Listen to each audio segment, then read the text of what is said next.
सगळ्यांना नमस्कार. माझं नाव आहे निशाद बिरंजन आणि मी एम्स नागपूरच्या एम-बी-बी-एस कोर्सच्या अंतिम वर्षाचा विद्यार्थी आहे.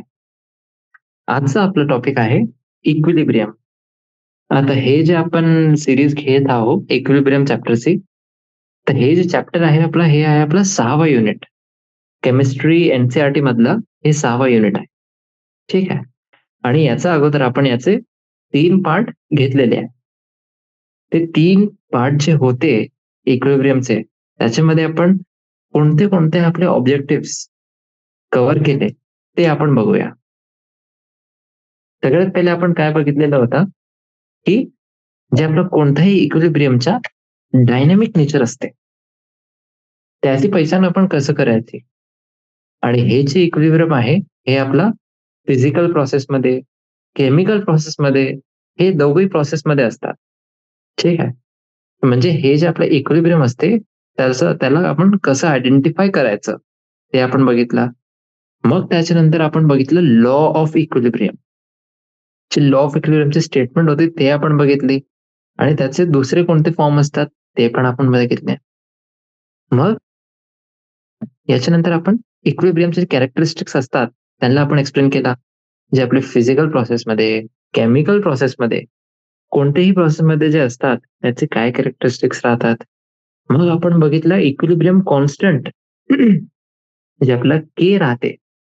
केचं आपण एक्सप्रेशन बघितलं, कोणते कोणते एक्सप्रेशन असतात. त्याच्यानंतर मग आपण बघितलेलं होतं केपी आणि केसी. जे केपी होता केपी आपला होता पार्शियल प्रेशर आणि केसी जे होता त्याच्यामध्ये होते आपले मोलार कॉन्सन्ट्रेशन. ठीक आहे. तर केपी आणि केसी आपण बघितला आणि त्यांच्यामध्ये काय रिलेशन राहते ते पण आपण बघितलेलं होतं. ठीक आहे. मग त्याच्यानंतर आपण नेक्स्ट टॉपिक आपण कव्हर केला ते होतं कोणते कोणते फॅक्टर्स असे असतात जे कोणतेही रिॲक्शनचे इक्विलिब्रियम जे स्टेट असते त्याला अफेक्ट करतात. बरोबर. ते आपण फॅक्टर्स बघितले एकदा. आणि आज आपण बघू जे आपला क्लासिफिकेशन असते कोणतेही सबस्टन्स ऍसिड आहे किंवा बेस आहे त्याला आपण कसं क्लासिफाय करायचं अकॉर्डिंग टू 3 कॉन्सेप्ट आपल्याला बघायचे आहे. अर्हेनियस कॉन्सेप्ट, ब्रॉन्स्टेड लॉरी आणि लुईस कॉन्सेप्ट. ठीक आहे. इथून आपण सुरू करू आज आणि मग त्याचे नंतर जे टॉपिक्स आहे ते आपण कव्हर करू. ठीक आहे. चला. तर हे सगळे आपण घेतलेले होते हेट्रोजेनस इक्विलिब्रिया. मग त्याच्यानंतर आपण इक्विलिब्रियम कॉन्स्टंट कसं कॅल्क्युलेट करायचं ते पण आपण बघितलेलं होतं.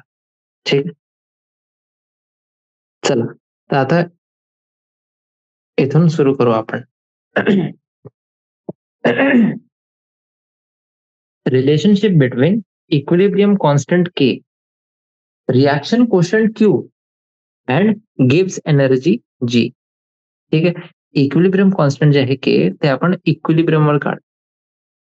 पण जे आपलं रिएक्शन कोशंट आहे क्यू, त्याच्या नावामध्येच त्याचा अर्थ आपला आहे, की ते आपण रिएक्शन ते कोणतेही स्टेपवर काढू शकतो. असं नाही की ते फक्त इक्विलिब्रियमवरच राहायला पाहिजे.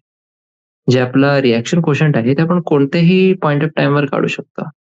आता हे दोघांचं आपल्याला रिलेशन बघायचं आहे गिब्स एनर्जी सोबत. ठीक आहे. गिब्स एनर्जी काय असते? गिव्स एनर्जी आपण बघितलेला होता थर्मोडायनामिक्सच्या चॅप्टरमध्ये. गिव्स एनर्जी आपली फ्री एनर्जी राहते. ठीक आहे. गिव्स फ्री एनर्जी पण म्हणतात आपण त्यांना. चला. आता कोणत्याही रिएक्शनसाठी जे केसी ची व्हॅल्यू आहे ते रेट ऑफ रिएक्शनवर नाही डिपेंड करते.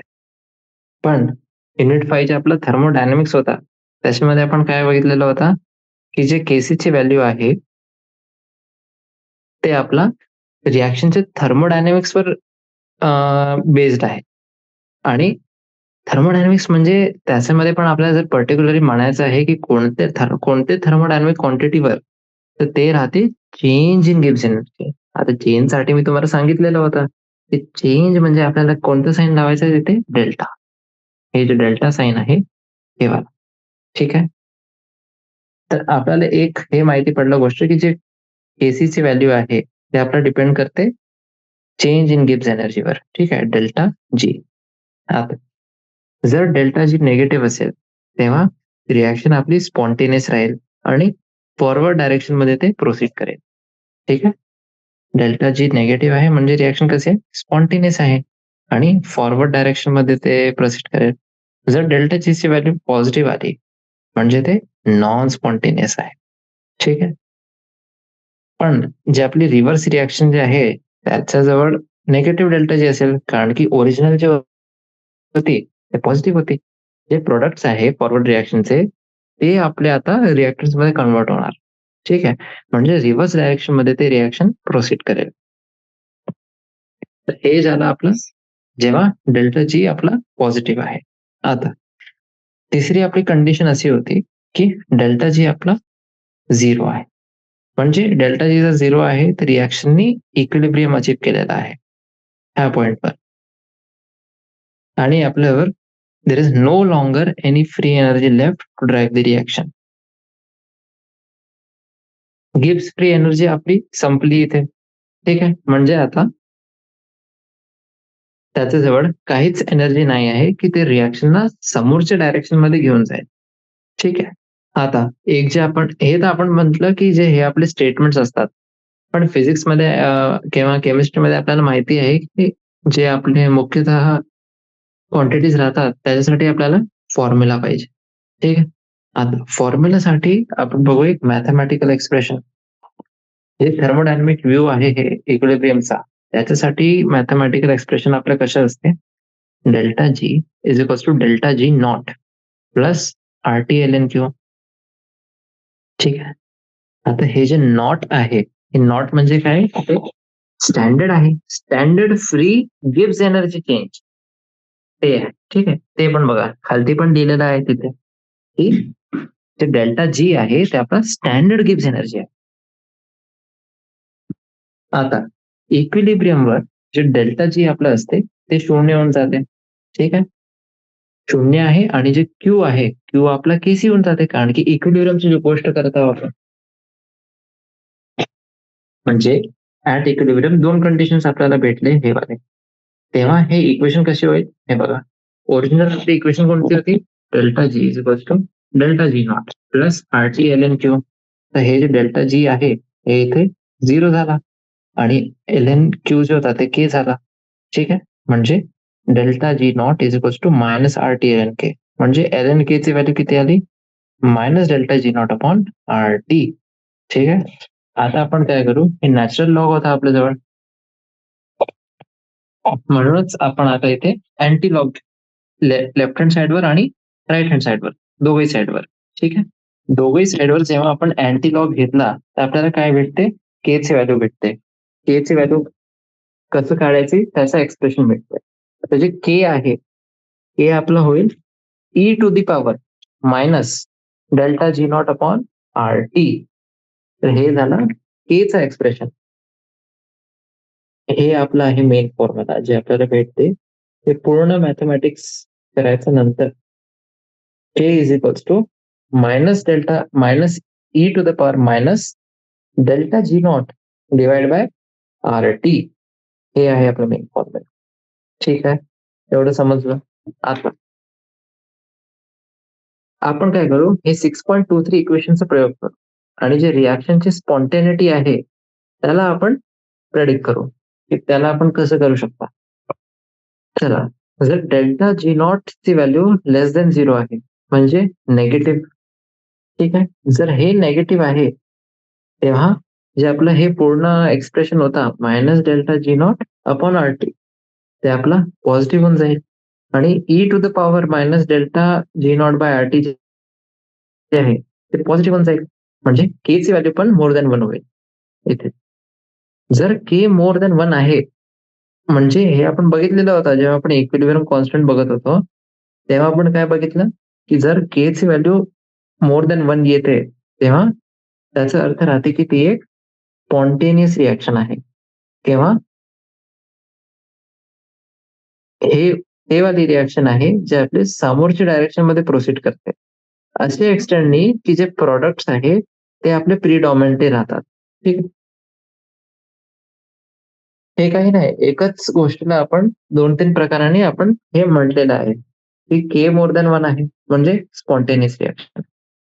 आता स्पॉन्टेनियस रिएक्शन आहे म्हणजे याचा काय अर्थ असते? फॉरवर्ड डायरेक्शन मध्ये आहे आणि इतकं एक्सटेंड वर ते फॉरवर्ड डायरेक्शन मध्ये आहे की आपले प्रॉडक्ट्स जे आहे ते प्रीडॉमिनंटली राहणार तिथे. ठीक आहे. हे झालं आपला जेव्हा delta G nought less than 0 आहे म्हणजे निगेटिव्ह आहे. आता तसंच डेल्टा जी नॉट जर पॉझिटिव्ह झाला मोर दॅन 0 म्हणजे जे minus delta G nought by R T आहे ते निगेटिव्हच राहील आणि ईचं जे एक्सप्रेशन आहे ते पण आपला निगेटिव्ह राहील. ठीक आहे.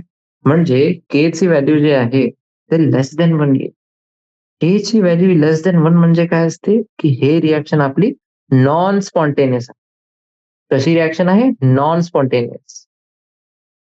आणि याचा अर्थ काय राहते की आपण असं नाही म्हणू आता इथे की हे रिॲक्शन बॅकवर्ड डायरेक्शन मध्ये येईल.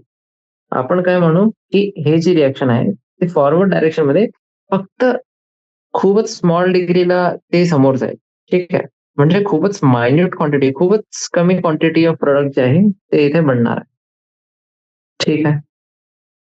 आता हे जे आपण शिकला आता टॉपिक रिलेशनशिप बिटवीन के, क्यू आणि जी, त्याला अजून आता मजबूत करायसाठी आपण 2 प्रॉब्लेम्स घेऊया.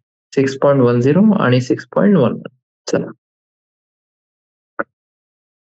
6.10 बघू सगळ्यात पहिले आपण. 6.10 मध्ये काय आहे? जे जी नॉटची व्हॅल्यू आहे, phosphorylation of glucose in glycolysis ते दिलेली आहे आपल्याला 13.8 किलो जूल पर मोल. आपल्याला केसीची व्हॅल्यू काढायची आहे 298 केल्विनवर. सोल्युशन बघा. डेल्टा जी नॉट आहे आपला 13.8. डेल्टा जी नॉटचे आपले एक्सप्रेशन काय राहते? Minus R T L N K. म्हणजे इथे एल एन के किती झाला? Minus 13.8 into 10 to the power 3 joule per mole divide by R into T. R into T म्हणजे 8.314 इंटू 298 केल्विन. ठीक आहे. म्हणजे एल एन के ची व्हॅल्यू आली -5.569. म्हणजे केसी किती होईल? E to the power -5.569. आता हे लॉग टेबल तुम्हाला लागेल याच्यासाठी. लॉग टेबल जेव्हा असेल तुमच्याजवळ तेव्हा तुम्ही काढू शकता याच्यावर. तर हे केसी ची व्हॅल्यू आपली येते 3.81 इंटू 10 टू द पॉवर -3. आता प्रश्नामध्ये काय करणार ते परीक्षामध्ये की ते तुम्हाला सगळं काहीच नाही देणार, फक्त ई टू द पॉवर -5.6 म्हणू शकता तुम्ही. ई टू द पॉवर -5.6 ची व्हॅल्यू तुम्हाला देईल ते प्रश्नामध्ये. तर तुम्हाला इथपर्यंत यायचं आहे तुम्हाला KC is equals to e to the power -5.569. याला आपण राउंड ऑफ करू शकता -5.6. मग तुम्हाला केसीची व्हॅल्यू पण भेटून जाईल इथे. ठीक आहे. तर तर हे झालं आपलं 6.10. आता आपण बघू 6.11. Hydrolysis of sucrose gives. सुक्रोजचा हायड्रोलिसिस झाला तर आपल्याला काय भेटते? Glucose plus fructose. Equilibrium constant जे आहे केसी हे रिॲक्शन साठी ते आहे 2 इंटू 10 टू द पॉवर 13 300 केल्विनवर. आपल्याला डेल्टा जी नॉट काढायचा आहे 300 केल्विनवर. ठीक आहे. सोल्युशन बघा. डेल्टा जी नॉट आहे आपला minus R T L N K C. म्हणजे हे सगळे व्हॅल्यूज आपल्याला दिलेले आहे ते काढायचे. डेल्टा जी नॉटची व्हॅल्यू आपल्याला भेटून जाते -7.64 into 10 to the power 4 joule per mole. आता ही नेगेटिव्ह आली. नेगेटिव्ह व्हॅल्यूचा अर्थ काय असते की हे रिॲक्शन स्पॉन्टेनियस आहे. ठीक आहे. कळलं एक.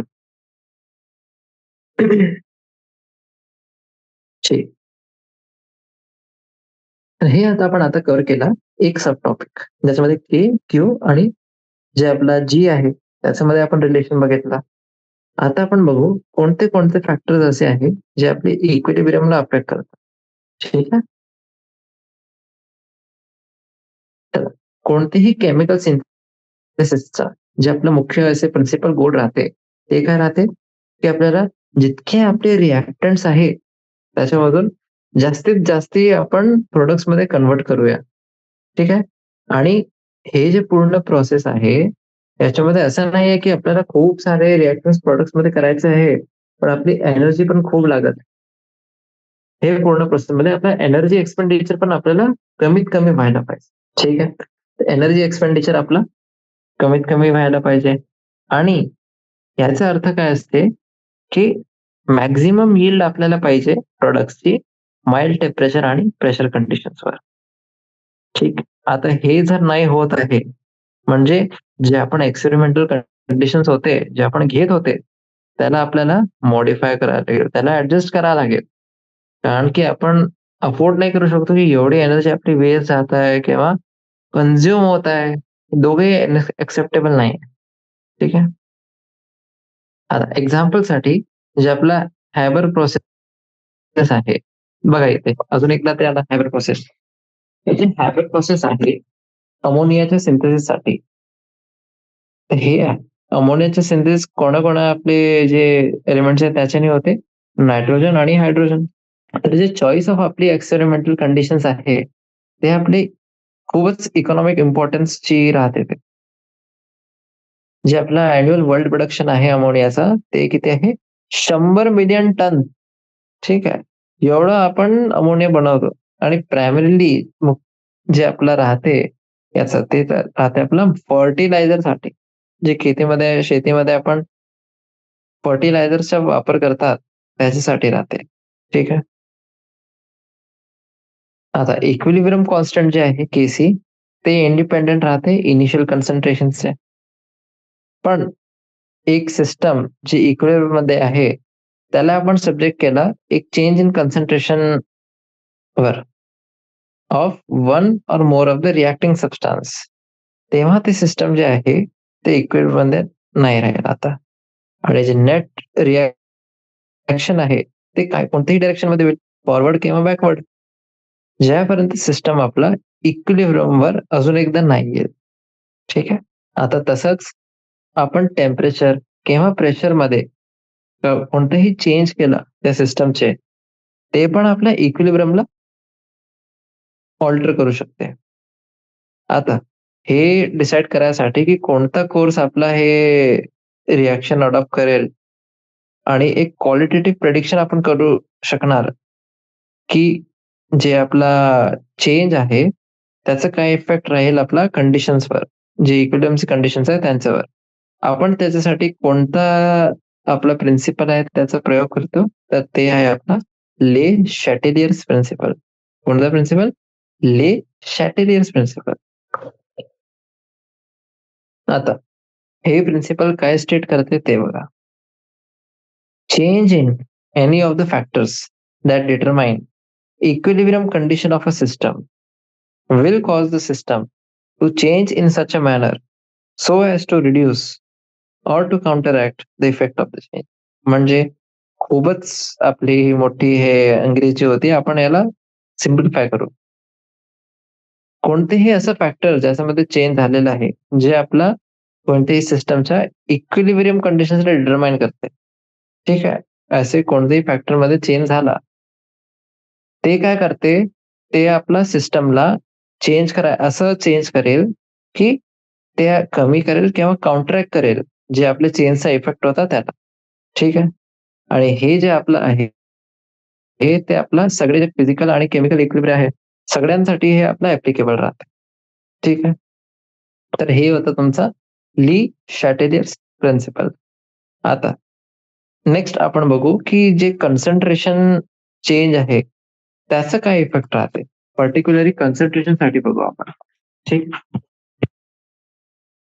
त्याच्या अगोदर आपण काय करू, हे जे ली शॅटेलियर प्रिन्सिपल आहे, त्याला हायलाइट करून ठेवू. कारण की हे आपल्याला याचं ॲप्लिकेशन बघायचं आहे याच्यानंतर. ठीक आहे. आणि सगळे जे फिजिकल आणि केमिकल इक्विलिब्रियम आहे, सगळ्यांसाठी हे आपलं ॲप्लिकेबल आहे. चला, तर आता आपल्याला बघायचं आहे effect of concentration change. Concentration मध्ये तुम्ही चेंज आला कोणताही, तर त्याचा काय इफेक्ट राहते? आता इन जनरल जेव्हा कोणताही इक्विलिब्रियम डिस्टर्ब होत आहे बाय ॲडिशन किंवा रिमूव्हल कोणत्याही रिएक्टंट किंवा प्रॉडक्टचा, तेव्हा जे आपलं ली शॅटेलियर प्रिन्सिपल आहे, ते काय प्रेडिक्ट करते? सगळ्यात पहिले ते प्रेडिक्ट करते, जी कन्सन्ट्रेशन स्ट्रेस आहे कोणतेही ॲडेड रिएक्टंट किंवा प्रॉडक्टचा, ते आपला रिलीव्ह होत आहे नेट रिॲक्शन त्या डायरेक्शन मध्ये जे आपल्या ऍडेड सबस्टन्सला कन्झ्युम करते. म्हणजे तुम्ही कोणताही सबस्टन्स ऍड केला तर ते रिॲक्शनची डायरेक्शन आहे ते कोणत्या डायरेक्शन मध्ये राहील, त्या डायरेक्शन मध्ये जिथे ते ऍडेड सबस्टन्स कन्झ्युम होत आहे. ठीक आहे. दुसरा पॉईंट बघा, कन्सन्ट्रेशन स्ट्रेस कोणताही रिमूव्ड रिॲक्टंट किंवा प्रोडक्टचा ते कशाने रिलीव्ह होते, by net reaction in the direction जे आपल्याला रिप्लेनिश करते रिमूव्ह सबस्टन्सला. कोणते म्हणजे हे दोघे जे होते त्याच्यामध्ये काय अर्थ आहे की कोणताही सबस्टन्स तुम्ही ऍड केला तर त्याच्यामध्ये आपल्याला बघायला कोणत्या डायरेक्शन मध्ये ते कन्झ्युम होईल आणि कोणतेही सबस्टन्स तुम्ही रिमूव्ह केला. ठीक आहे. कोणतेही सबस्टन्स तुम्ही रिमूव्ह केला तर त्याची नेट डायरेक्शन कुठे राहील, जिथे ते रेप्लेनिश होत आहे रिमूव्ह सबस्टन्स. ठीक आहे. म्हणजे दुसऱ्या शब्दांनी आपण काय म्हणू शकतोय बघा, हे आहे आपलं जे आयटॅलिक मध्ये दिलेलं आहे ते आहे आपले इफेक्ट ऑफ कॉन्सन्ट्रेशन चेंज. आता जे आपली कोणतीही रिॲक्शन जे इक्विलिब्रियम मध्ये आहे त्याच्यामध्ये जे रिॲक्टंट्स किंवा प्रोडक्ट्स आहेत त्याच्यामधून कोणतीही रिॲक्टंट किंवा प्रोडक्टची कॉन्सन्ट्रेशन आपण जेव्हा चेंज केली, जे कॉम्पोजिशन आहे आपल्या इक्विलिब्रियम मिक्सरचा ते चेंज होईल. आणि ते कोणते कशाप्रमाणे ते चेंज होईल, की जे काही आपण कॉन्सन्ट्रेशन चेंज केला होता त्याचे इफेक्ट ते मिनिमाइज करेल. म्हणजे जर तुम्ही कोणताही सबस्टन्स ऍड केलेला आहे तर त्याचं कन्झम्पशन होईल. ठीक आहे. आणि कोणतेही सबस्टन्स तुम्ही काढलेला आहे तर मग आपल्याला असं करायचं की त्याचा ऍडिशन पाहिजे आपल्याला. तर हेच आहे आपला ली शॅट्टर प्रिन्सिपल कन्सन्ट्रेशन चेंजसाठी. ठीक आहे.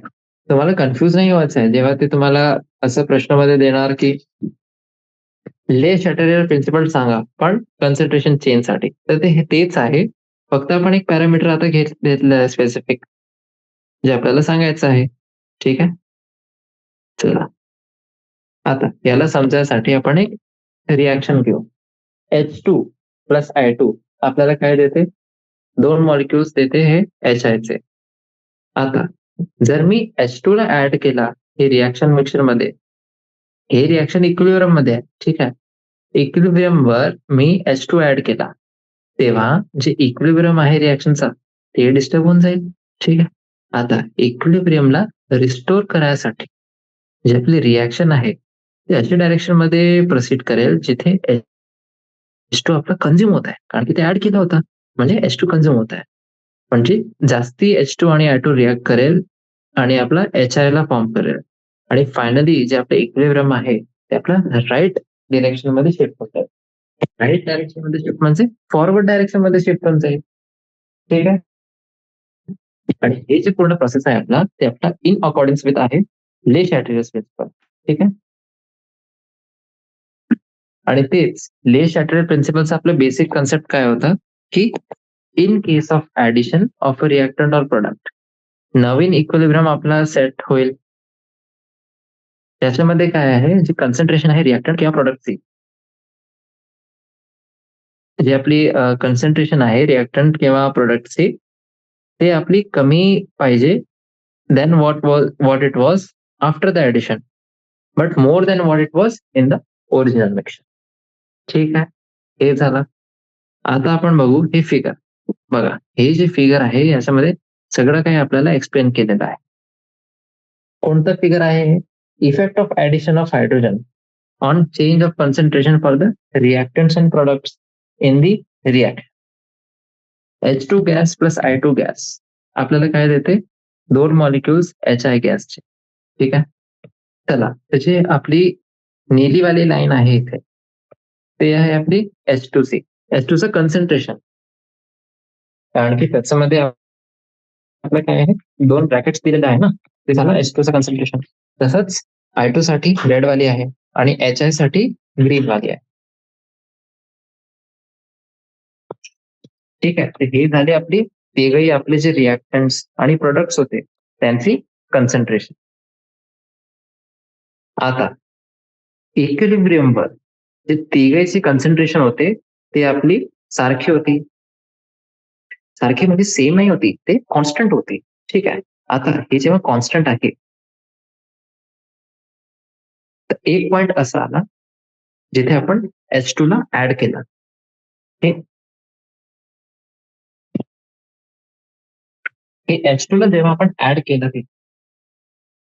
तेव्हा काय झालं, H2C कॉन्सन्ट्रेशन त्या लाईनवर बघा, ते जे डॉटेड लाईन आहे, ते डॉटेड लाईनवर त्याची कॉन्सन्ट्रेशन वाढली. ठीक आहे. आणि HI ची जे कॉन्सन्ट्रेशन होती ते पण वाढली. पण जे I2 ची कॉन्सन्ट्रेशन होती ते कमी झाली त्याच्यानंतर. ठीक आहे. म्हणजे जे हे 2 पॉइंट्स आहेत, 2 डॉटेड लाईन आहे, त्यांच्या मधात आपली जी रिएक्शन होती ते इक्विलिब्रियम मध्ये नव्हती. H2C कॉन्सन्ट्रेशन वाढली. मग त्याच्यानंतर कमी झाली, पण ते आफ्टर इफेक्ट होता त्याचा. ठीक आहे. जे आपलं कॉम्पेन्सेटरी चेंज होता, ली शॅटरर प्रिन्सिपलनी, ते होतं ते. तर I2ची कॉन्सन्ट्रेशन कमी झाली, HIची कॉन्सन्ट्रेशन वाढली आणि H2ची कॉन्सन्ट्रेशन पण वाढली. आता त्याच्यानंतर बघा, जे आपलं T2 आहे, टाइम T2 जे आहे, तेव्हा इक्विलिब्रियम आपलं रिएस्टॅब्लिश झालेलं आहे. पण हे जेव्हा रिएस्टॅब्लिश झालेलं आहे इक्विलिब्रियम, तेव्हा H2ची कॉन्सन्ट्रेशन वाढलेली आहे. I2 ची कॉन्सन्ट्रेशन मागच्या पक्षी कमी झालेली आहे. आणि जे HIC कॉन्सन्ट्रेशन ते पण T1च्या कंपॅरिझन मध्ये वाढलेली आहे. म्हणजे हे जे रिएक्शन आहे आपली राईट हँड साइड मध्ये शिफ्ट झालेली आहे. खालती बघा, खालती जे आपलं लेबलिंग केलेली आहे, त्या रिएक्शन बघा तुम्ही. H2 गॅस ते react करते I2 गॅस सोबत. मला काय भेटत आहे, 2 मॉलिक्युल्स प्रोडक्टची जे कॉन्सन्ट्रेशन आहे वाढली. म्हणजे हे पूर्ण रिएक्शन जे आहे ते राईट हँड साइड मध्ये शिफ्ट झालेली आहे. ठीक. चला, तर हे होतं आपलं की H2 जर आपण केला काय इफेक्ट आपल्याला भेटेल. ठीक आहे. आता हेच जे आपला पॉइंट आहे ते आपण एक्सप्लेन करू शकतो इन रिएक्शन कोशंट. जे रिएक्शन कोशंट आहे आपला ते आहे QC. QCचा आपला फॉर्म्युला काय म्हणे, ते मी सांगितलं होतं तुम्हाला पहिल्या part. QC is equals to HIC concentration square, HC concentration into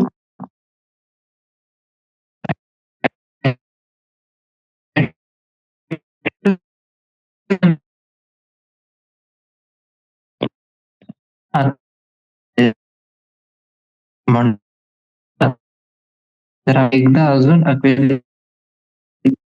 equilibrium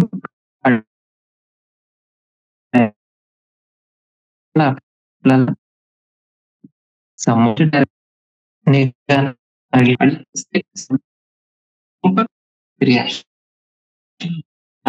त्याला काढला आपल्या रिएक्शनला काम करू आणि जे प्रोडक्टची कॉन्सन्ट्रेशन आहे ते वाढून जाते.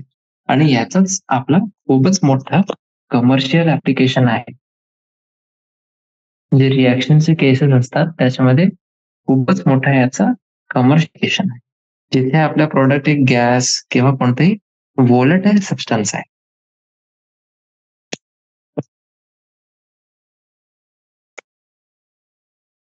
आता हेच समजायसाठी तुम्ही मॅन्युफॅक्चर ऑफ अमोनिया बघू शकता.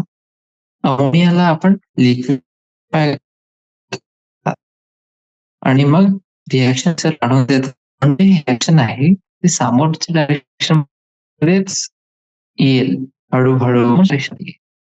तसंच लार्ज स्केल प्रोडक्शन जे आहे कॅल्शियम ऑक्साईड, ठीक आहे, आपल्याला कॅल्शियम करायचं हे एलिमेंट आणि हे आपल्याला सिंथेसाइज करायचं आहे कॅल्शियम कार्बोनेट पासून.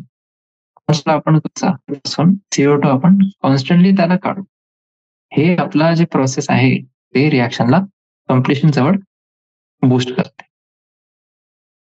पण हे आपल्याला लक्षात ठेवायचं आहे की continuous removal of a product ते QC ला मेंटेन करते अशी व्हॅल्यू जे KC पासून कमी आहे आणि रिएक्शन आपली समोरच्या डायरेक्शन मध्ये मूव्ह करत आहे.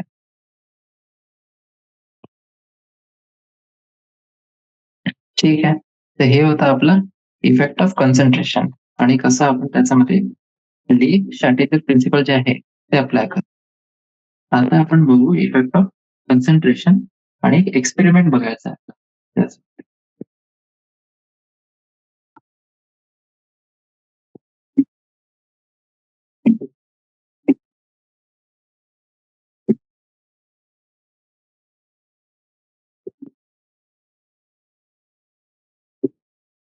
आता बघा, जे आपला एक्सपेरिमेंट आहे त्याला आपण एक एलिमेंट आहे त्याच्यावर Fe+, aqueous. निशत निशत निशत निशत निशत आपकी वॉइस नहीं आ रही है। हाँ सर, अभी आ रही है आवाज? हाँ अभी आई। वो पिछले करीब 30-40 सेकंड से नहीं आ रही थी, मतलब ऑलमोस्ट 1 मिनट मान लो आप। लास्ट 1 अच्छा, मिनट में नहीं आ रही थी। एक हाँ, मिनट मैं तो बस 1 मिनट का थोड़ा सा था, 40-50 सेकंड्स का पीछे ले लेना आप बस। ओके ओके ठीक है, जस्ट एक मिनट, हाँ मैं दरवाजा वगैरह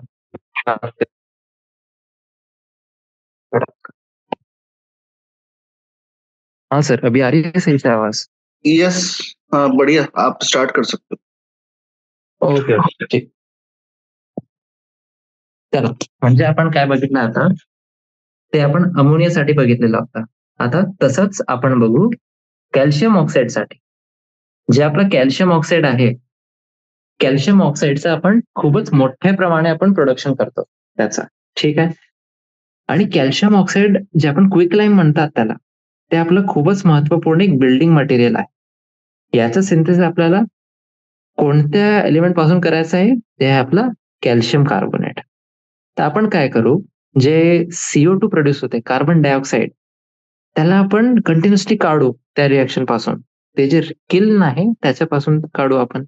आणि हेच जे आपलं इंटरव्हेन्शन आहे, ते हे रिएक्शनला समोरच्या डायरेक्शन मध्ये, जे आपल्या कम्प्लिशनची डिरेक्शन आहे, तिथे त्याला प्रोपेल करेल. पण हे आपल्याला लक्षात ठेवायचं आहे की आपण कोणतेही प्रोडक्टचं जेव्हा कंटिन्युअसली त्याला काढतो, ते क्यूसीला केसी पासून कमी व्हॅल्यूवर ते मेंटेन करते. आणि हे जे रिएक्शन आहे ते समोरच्या डायरेक्शन मध्ये जाईलच. ठीक आहे, ते आपलं फिक्स राहते. आता तर हे आपण थिअरी बघितली होती इफेक्ट ऑफ कॉन्सन्ट्रेशन साठी. आता आपण काय केलं, याच्यासाठी एक एक्सपेरिमेंट केला आपण. कोणता एक्सपेरिमेंट केला? एक रिएक्शन आपण घेतली, हे वाली रिएक्शन बघा, मी हायलाइट करून देतो हे रिएक्शनला. ठीक आहे. तर हे जे रिएक्शन आहे आपली Fe+3 aqueous, ते आपला रिॲक्ट करते HCN- aqueous वर. आणि हे आपला इक्विलिब्रियम मध्ये आहे एक कॉम्प्लेक्स पासून. आता हे जे आपला कॉम्प्लेक्स आहे, ते कॉम्प्लेक्सचा आपला फॉर्म्युला काय आहे? FeSCN+2 aqueous फॉर्म मध्ये आहे. ठीक आहे. आणि हे जे आपला कॉम्प्लेक्स आहे ते आपला तिघही फॉर्म मध्ये असू शकते. येल्लो म्हणजे हे जे Fa+3 आहे ते येल्लो आहे. HCN- कलरलेस आहे. म्हणजे हे कॉम्प्लेक्स आहे त्याचा कलर आपला असते डीप रेड. ठीक आहे.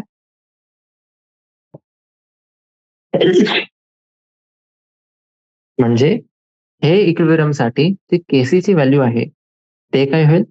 FeSCN+2 aqueous याची कॉन्सन्ट्रेशन. आणि मग ह्याला आपण डिवाइड करू जे रिएक्टन्सची कॉन्सन्ट्रेशन आहे त्याच्या प्रोडक्टनी, Fe+3 aqueous into HCN- aqueous. ठीक आहे. आता आपण काय करतो, हे रिॲक्ट जे आपण एक्सपेरिमेंट केलं जेव्हा आहे, तेव्हा आपल्याला काय भेटते, जे 2 ड्रॉप्स जर आपण 0.002 मोलार पोटॅशियम थायोसायनेट सोल्युशनचे आपण ऍड केले. कशामध्ये ऍड केले आपण? 1 ml of 0.2 molar iron nitrate solution. ठीक आहे. तेव्हा काय होते, एक आपला रेडिश कलर येते पूर्ण सोल्युशन मध्ये, लाल आपला कलर येते हे सोल्युशन मध्ये. आणि हे कशामुळे आहे आपलं? Due to the formation of FeSCN+2. तर हे जे रेडिश कलर आला ते कशामुळे आला? FeSCN+2 मुळे. जी इंटेन्सिटी आहे आपली लाल कलरची, ती आपली कॉन्स्टंट होऊन जाते ऑन अटेनिंग इक्विलिब्रियम. आता हे जे इक्विलिब्रियम आहे आपला, त्याला आपण शिफ्ट करू शकता समोरच्या डायरेक्शन मध्ये किंवा रिव्हर्स डायरेक्शन मध्ये, डिपेंडिंग ऑन आपली चॉईस ऑफ ऍडिंग रिएक्टंट किंवा प्रोडक्ट. तुम्ही रिएक्टंट पण ऍड करू शकता आणि प्रोडक्ट पण ऍड करू शकता. दोघही पासून तुम्ही जे ऍड कराल त्याचं अपोजिट आपलं चेंज राहील, कारण की हे रिएक्शनला इक्विलिब्रियम मध्ये यायचं आहे. ठीक आहे. आता हेच म्हणजे हे वाली जी आपली इक्वेशन आहे इथे, तर याच्यासाठी आपण बघू. तर हे जे इक्विलिब्रियम आहे त्याला आपण ऑपोझिट डायरेक्शन मध्ये शिफ्ट करू शकतो. एकदा जर आपण कोणत्या याच्यामध्ये रिएजंट्स ऍड केले आणि कोणते रिएजंट्स जे आपले Fe+3 किंवा HCl- जे काढतात बाहेर. एक्झाम्पल साठी जे आपलं ऑक्झॅलिक ऍसिड आहे H2C2O4, हे ऑक्झॅलिक ऍसिड आपला रिॲक्ट करते Fe+3 आयन सोबत आणि काय बनवते, एक स्टेबल कॉम्प्लेक्स आयन. हे जे स्टेबल कॉम्प्लेक्स आयन आहे त्याचा आपला फॉर्म्युला काय आहे, Fe ब्रॅकेट C2O4 ब्रॅकेट 3 आणि याचा होल आपला चार्ज किती आहे, -3. म्हणजे याच्यामुळे काय होतं, आपला जे फ्री Fe+3 ऍक्वस होता त्याचे कन्सन्ट्रेशन कमी होत आहे. ठीक आहे. आता in accordance with Le Chatelier principle, जे आपण ली शॅटेलियर प्रिन्सिपल बघितलेला होता, जे कन्सन्ट्रेशन स्ट्रेस आहे जे आपण Fe+3 काढलेलं आहे त्याचं कन्सन्ट्रेशन स्ट्रेस जे आहे ते कशाने रिलीव्ह होते, जेव्हा आपण FeSCN+2 ला डिसोसिएट करतो हे Fe+3 आयन्स भेटायसाठी. आता कारण की आपलं जे कन्सन्ट्रेशन आहे FeSCN+2 चा जे कमी होत आहे, इंटेन्सिटी जे राहते रेड कलरची ते पण कमी होऊन जाते. कारण की आपण सुरुवातीच बघितलेला होता, जे लाल कलर होता त्याचा कॉम्प्लेक्सचा किंवा सोल्युशनचा, ते कशामुळे होतं, FeFCN+2 याच्यामुळे होता. ठीक आहे. चला, आता हे आपला होता हे रिॲक्शन साठी. आता आपण काय करू, ऍक्वस HgCl2 मर्क्युरी क्लोराईड आपण ऍड करू याच्यामध्ये. ते पण आपलं कमी करून देते लाल कलरला.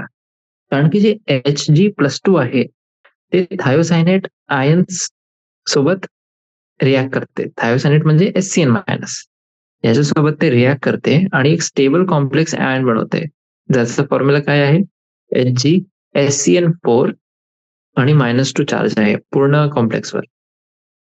जेव्हा आपण फ्री HCN- आयन्सला काढतात तेव्हा ती रिएक्शन आपली जे इक्विलिब्रियम आहे ते आपला राईट पासून लेफ्ट मध्ये शिफ्ट होऊन जाते. कारण की आपल्याला आता HCN- आयन्सला रिप्लेनिश करायचं आहे. ठीक आहे. पोटॅशियम थायोसायनेटला जर आपण ऍड केलं याच्यामध्ये, तेव्हा कलर इंटेन्सिटी जे आहे सोल्युशन ती वाढून जाईल. कारण की आता इक्विलिब्रियम जे आहे आपला ते समोरच्या डायरेक्शन मध्ये आपलं शिफ्ट आहे. ठीक आहे. तर हे जे आपला पूर्ण होता ते आपला होता कन्सन्ट्रेशन चेंज साठी. आता आपण बघू प्रेशर चेंज साठी काय आहे. ठीक आहे. हे पूर्ण जे आपण बघितलं ते होतं कन्सन्ट्रेशन साठी. आता आपल्याला बघायचं आहे प्रेशर चेंज साठी आपला काय कॉन्सेप्ट असते. आता प्रेशर चेंज जर तुम्हाला काढायचा आहे तेव्हा तुम्हाला काय करावं लागेल, व्हॉल्यूमला तुम्हाला ऑल्टर करावं लागेल. कारण की प्रेशरसाठी दोन आपल्या जवळ ऑप्शन्स आहे. की एक आपण काय करू शकतो, की आपण जितकं अमाऊंट आहे गॅसचा ते आपण जे आपण त्याच्यामध्ये पण व्हॉल्यूमच असते, पण त्याचा अमाऊंट आपण वाढवू किंवा व्हॉल्यूम कमी करू आपण. जेव्हा व्हॉल्यूम कमी होईल तेव्हा इफेक्टिव्हली आपले मॉलिक्युल जास्ती राहणार त्या मॉलिक्युलसाठी, त्या व्हॉल्यूमसाठी. ठीक. म्हणजे आपण काय करतो, की आपण व्हॉल्यूमला चेंज करतो आणि याच्याने आपला जे प्रॉडक्टचं यील्ड आहे ते आपला अफेक्ट होते. एक गॅशियस रिएक्शनमध्ये. गॅशियस रिएक्शनमध्ये आपला काय असते, जे टोटल नंबर ऑफ मोल्स आहे गॅशियस रिएक्शन्सचे आणि जितके आपले प्रॉडक्ट्सचे आहे पूर्ण मोल्स ते आपले वेगळे वेगळे राहतात. आता जेव्हा आपण ले शॅटेलियर प्रिन्सिपल इथे अप्लाय करतो कोणत्याही हेटेरोजिनस इक्विलिब्रियम मध्ये, इफेक्ट आहे आपला प्रेशर चेंजचा सॉलिड आणि लिक्विडवर, त्याला पण इग्नोर करू शकता. कारण की जे व्हॉल्यूम आहे आणि म्हणजे तसंच आपली कन्सन्ट्रेशन आहे कोणतेही सोल्युशन किंवा लिक्विडची, ते आपली नियरली इंडिपेंडेंट ऑफ प्रेशर. ठीक आहे. जसं आपण हे रिएक्शन तुम्ही बघा, कार्बन मोनॉक्साईड गॅस हे आपली रिॲक्ट करते 3 मॉलिक्यूल H2 गॅस सोबत आणि आपल्याला काय भेटते, CH4 gas plus H2O gas. इथे 4 मोल जे आहे गॅशियस रिएक्टन्सचे, म्हणजे कार्बन मोनॉक्साईड आणि हायड्रोजनचे 3 मॉलिक्युल्स, ते आपले 2 मोल गॅशियस प्रोडक्ट बनून जातात. आता असं तुम्ही सपोज करा की जे इक्विलिब्रियम मिक्सचर आहे हे वरच्या रिएक्शनसाठी, त्याला आपण एक सिलेंडरमध्ये ठेवलेलं आहे आणि हे सिलेंडर आपलं फिट केलं आहे आपण एक पिस्टन सोबत. ठीक आहे. हे जे पिस्टन आहे आपलं ते कॉन्स्टंट टेम्परेचरवर आहे आणि हे जे पिस्टन होता, मग त्याला आपण काय केलं, कॉम्प्रेस केला to 1/2 of its original volume. जितका व्हॉल्यूम त्याचा पहिले होता, आता तेच व्हॉल्यूम पासून अर्ध पर्यंत आपण त्याला कम्प्रेस केलेलं आहे. आता इथे काय होईल, आपलं जे टोटल प्रेशर राहील ते आपलं डबल होऊन जाईल. कारण की एक लॉ आहे आपला बॉयल्स लॉ. त्याच्यामध्ये काय आहे, pressure into volume is equals to constant. म्हणजे जर व्हॉल्यूम कमी होत आहे, म्हणजे प्रेशरला वाढायला लागेल, कारण की यांचं प्रोडक्ट जे आहे ते आपल्याला कॉन्स्टंट पाहिजे. ठीक आहे. आता ह्या केसमध्ये आपलं पार्शियल प्रेशर आणि म्हणूनच जे कन्सन्ट्रेशन आहे रिएक्टंट्स आणि प्रोडक्ट्सची, ते आपले चेंज झालेले आहे. आणि आता मिक्सचर हे जे पूर्ण होतं ते आता नो लॉंगर एट इक्विलिब्रियम. ठीक आहे. कोणत्या डायरेक्शन मध्ये आपली रिएक्शन जाते इक्विलिब्रियमला रिएस्टॅब्लिश करायला, ते आपण प्रेडिक्ट करू शकतो ले शॅटेलर प्रिन्सिपल अप्लाय करून. आता कारण की आपला प्रेशर डबल झालेला आहे, हे जे इक्विलिब्रियम आहे आता फॉरवर्ड डायरेक्शन मध्ये शिफ्ट होते. हे फॉरवर्ड डिरेक्शन कोणती डिरेक्शन आहे, ज्याच्यामध्ये जे नंबर ऑफ मोल्स आहे गॅसचे किंवा जे प्रेशर आहे ते आपलं कमी होऊन जाते. आपल्याला माहिती आहे की प्रेशर आपला proportional two moles of the gas राहते. ठीक आहे. हे आपण कसं समजू शकतो, जर आपण एक रिएक्शन कोशंट QC ला आपण घेतला, ठीक आहे. समजा कार्बन मोनॉक्साईडची कॉन्सन्ट्रेशन H2CH4 आणि H2O चं जे कॉन्सन्ट्रेशन आहे ते आपले मोलार कॉन्सन्ट्रेशन आहे इक्विलिब्रियमवर. कोणत्या रिएक्शनसाठी, मिथेनेशन रिएक्शनसाठी. ठीक आहे. जेव्हा तुम्ही रिएक्शन मिक्सरची व्हॉल्यूम हाफ केली, तेव्हा जे पार्शियल प्रेशर आहे आणि कॉन्सन्ट्रेशन आहे ते दोघे आपले डबल होऊन जातात. ठीक आहे. आपल्याला रिएक्शन क्वोशंट भेटते by replacing each equilibrium concentration bye double it's value. प्रत्येक जे कॉन्सन्ट्रेशन होती आपली त्याला आपण आता डबल केला, म्हणजे आपल्याला काय भेटते, रिएक्शन क्वोशंट भेटते. तर जे आपलं QC आहे ते QC आपला काय होईल, CH4 गॅस इंटू H2O गॅसची concentration divide by carbon monoxide gas into H2 gas. आणि याला आपण रेज केला आहे टू दी पॉवर 3, कारण की त्याचं जे स्टोइचियोमेट्रिक कोएफिशियंट आहे ते 3 आहे. ठीक आहे. आता QC ची जे व्हॅल्यू आहे ती कमी आहे कम्पेअर्ड टू KC, म्हणजे ही रिएक्शन आपली समोरच्या डायरेक्शन मध्ये प्रोसीड करते. ठीक आहे. आणि हे वाली रिएक्शन बघा, कार्बन रिॲक्ट करते CO2 गॅस सोबत आणि आपल्याला काय भेटते, 2 मॉलिक्यूल CO गॅसचे. जेव्हा आपण प्रेशरला वाढतो तेव्हा ही रिएक्शन रिव्हर्स डायरेक्शन मध्ये जाते, कारण की जे नंबर ऑफ मोल्स आहे गॅसचे ते आपल्या समोरच्या डायरेक्शन मध्ये वाढत आहे. ठीक आहे. तर हे आपली आपण बघितलं आता इफेक्ट ऑफ प्रेशर. ठीक आहे. जे प्रेशरचा आपला इफेक्ट राहते इक्विलिब्रियमवर. 6.8.3 बघा आता. 6.8.3 मध्ये आपल्याला बघायचं आहे effect of inert gas addition. Inert गॅसला आपण ऍड करत आहोत. इनर्ट गॅस म्हणजे काय असते, की ते कोणत्याही सबस्टन्स सोबत ऍक्ट नाही करत. मग तुम्ही मला विचाराल की मग त्याचे इफेक्ट कशाने येते, तर त्याचे जे इफेक्ट आहे ते त्याचे व्हॉल्यूमने येते. ठीक आहे. आता तेच आपण इथे सपोजिशन घेतलेलं आहे की जर आपण व्हॉल्यूमला कॉन्स्टंट ठेवला इथे, ठीक आहे, आणि एक इनर्ट गॅस जसं की आपला आर्गन आहे त्याला ऍड केला, जे आपल्या रिएक्शन मध्ये पार्ट नाही केले, तेव्हा आपली जी इक्विलिब्रियम आहे ते अनडिस्टर्ब राहते. ठीक आहे.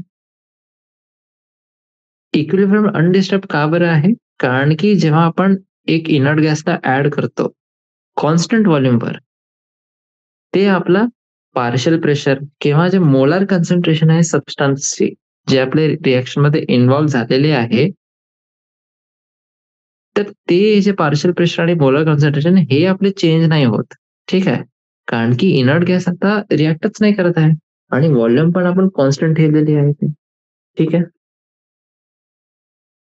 जे रिॲक्शन कोशंट आहे ते चेंज केव्हा होईल?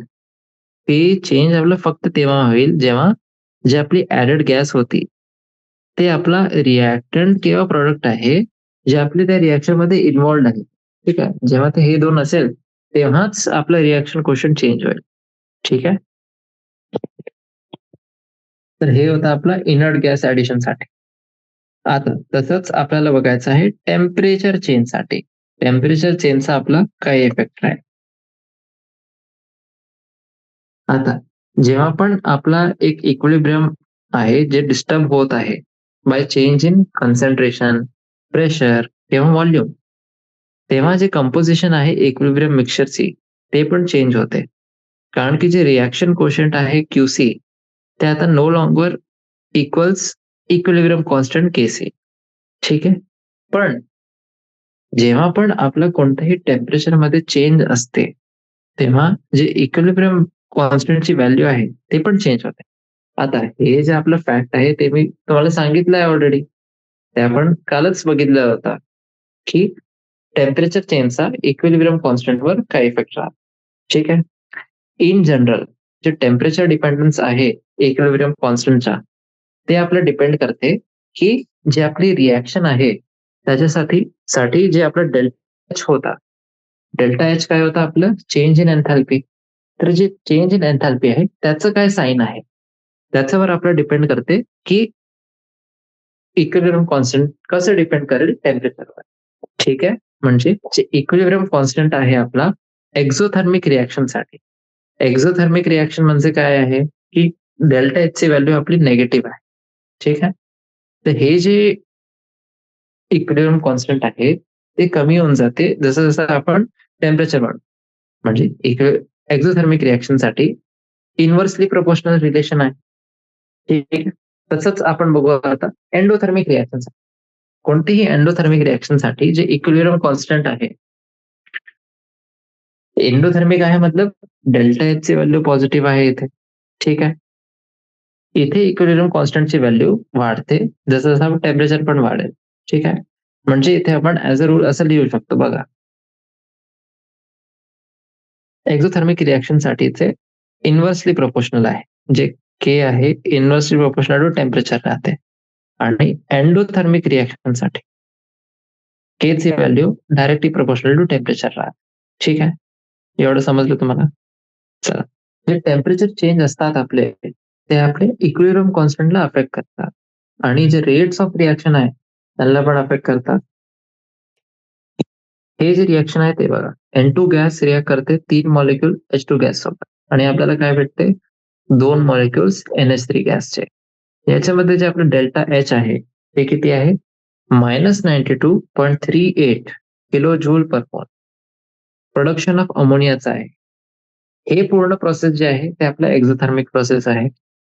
आता जे आपण ले शॅटरर प्रिन्सिपल बघितलेला होता जेव्हा आपण टेम्परेचर याचं वाढवू ते रिॲक्शन जे आहे आपलं ते लेफ्ट मध्ये शिफ्ट होईल आणि जे इक्विलिब्रियम कॉन्सन्ट्रेशन आहे अमोनियाची ते पण कमी होतील.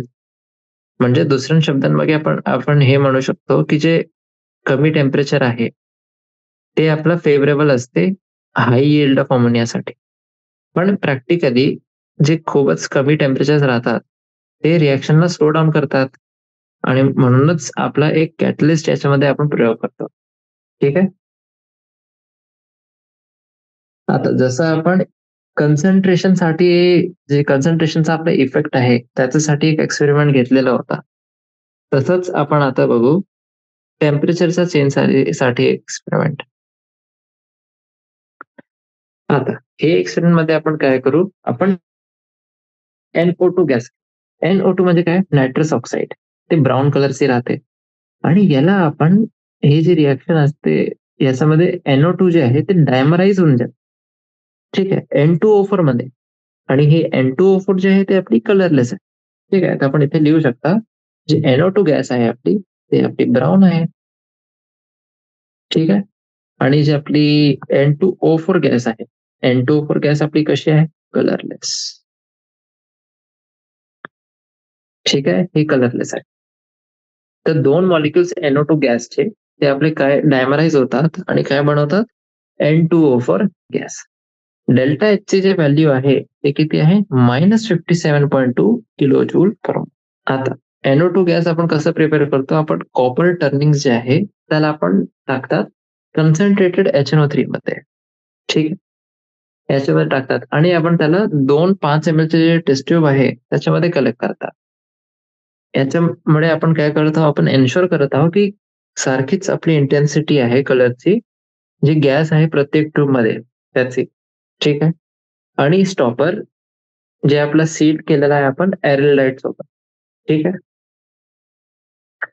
250 ml चे आपण बीकर्स घेऊ, 1, 2 आणि 3.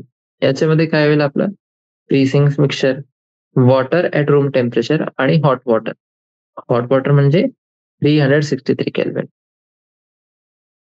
दोघेही जे टेस्ट ट्यूब्स आहे त्याला आपण बीकर 2 मध्ये ठेवतात 8 ते 10 मिनिटासाठी.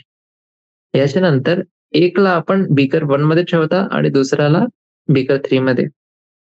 जे इफेक्ट ऑफ टेम्परेचर आहे ऑन डायरेक्शन ऑफ रिएक्शन ते आपल्याला हे रिएक्शन पासून चांगल्याने भेटते.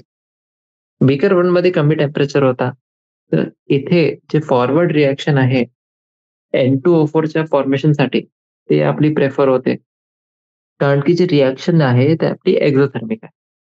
आणि तसंच जे आपलं इंटेन्सिटी ऑफ ब्राऊन कलर राहील ते NO2 मुळे होतात ते. ठीक आहे, NO2 जे होता त्याचा आपला कलर जे होता ते ब्राऊन होता, तर ते ब्राऊन कलर कमी होईल कारण की NO2 कमी होत आहे. ठीक आहे, आता हे होतं बीकर 1 साठी. तसंच बघा बीकर 3 साठी.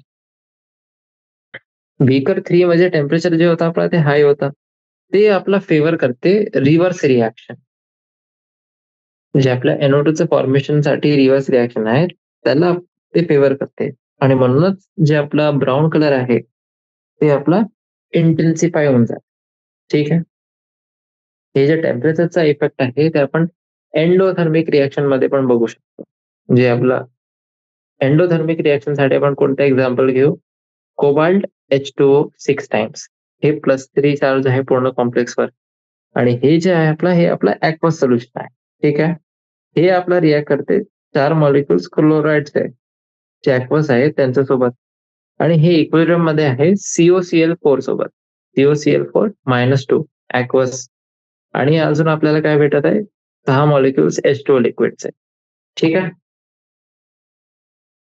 हे जे आहे आपलं कॉम्प्लेक्स ते पिंक आहे, Cl- ॲक्वसचा कलरलेस आहे आणि कोबाल्ट Cl4-2 चा ब्लू आहे.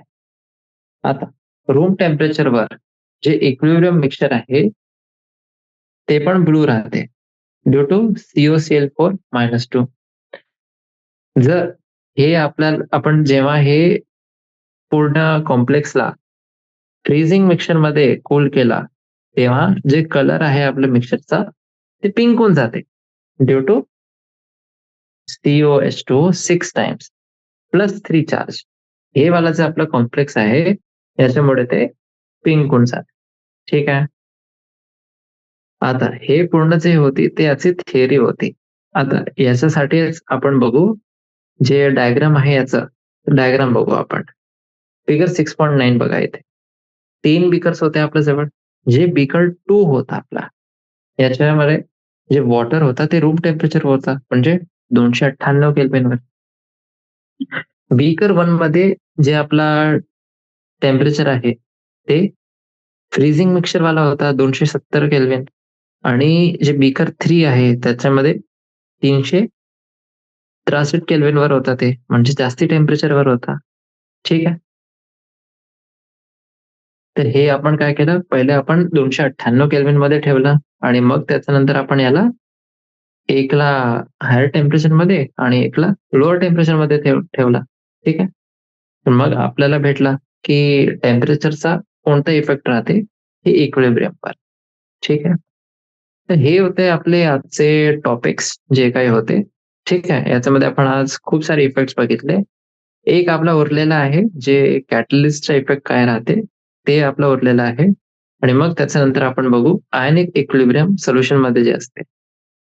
एकदा हे येऊन जाईल मग आपण सुरू करू जे ऍसिड बेस आणि सॉल्टचा कन्सेप्ट आहे अर्हेनियस वाला आहे, ब्रॉन्स्टेड लवरी आहे, मग त्याच्यानंतर अजून एक आहे आपलं लुईस. हे वाला जे कन्सेप्ट आहे, हे सगळे आपल्याला बघायचे आहे. आणि मग त्याच्यानंतर आपण बघू जे आपल्या आयोनायझेशन आहे, वॉटरचं आयोनायझेशन, ते पण आपल्याला बघायचं आहे. ठीक आहे.